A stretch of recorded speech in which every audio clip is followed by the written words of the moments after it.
Hey guys, Plant-Based Gabriel here, and today we're going to be making my tropical island smoothie. Now for all this recipe, we're going to need 2 cups of a plant-based milk. Now you can use ones that I've made, like my walnut and cashew milk. You can use store-bought. You can even use water for this recipe if you don't want it to be as rich. I just think the milk makes it a little creamier.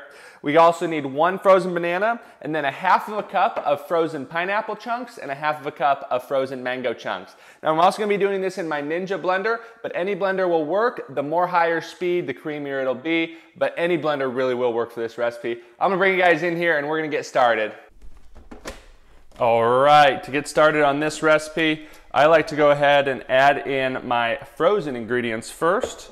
So I'm going to take my pineapple and mango chunks, and then we're going to take our banana, and I like breaking it into thirds.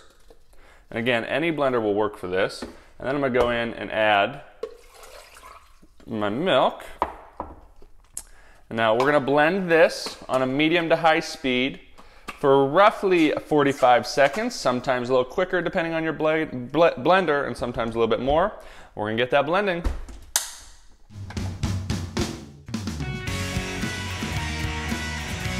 Okay, with my blender, it's pretty high speed, so it only took about 15 seconds. Got a nice creamy smoothie consistency.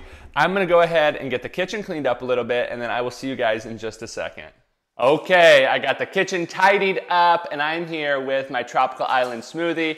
I hope you guys saw how easy this recipe is to make. Just a few ingredients and it turns out good every time. Now I will say that you can always add in some greens to this. If you want to add in some spinach or some kale, go ahead, make it even healthier. But I know for a lot of people who have picky kids, this is a great breakfast. You're going to give them some good, healthy carbohydrates, a low-fat breakfast, and it's something that's easy to digest and easy to intake. So I like it for that reason, and it's nice to have on the go. I'm going to go ahead and give it a try.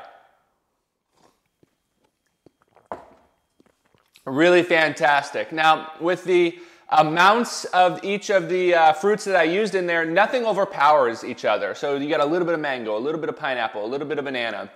If you particularly like a flavor of a certain one, add a little bit more, but for me, I find it's a perfect balance and a delicious combination. I really think you guys are gonna like this one. If you go ahead and give it a try, let me know how it goes in the comment section below. And if you're on Facebook or YouTube, make sure you hit the subscribe button and the like button. And as always, this recipe and many more can be found on my website, plantbasedgabriel.com. I am Plant-Based Gabriel, thanking you guys so much for watching this video, and I will hopefully see you very, very soon.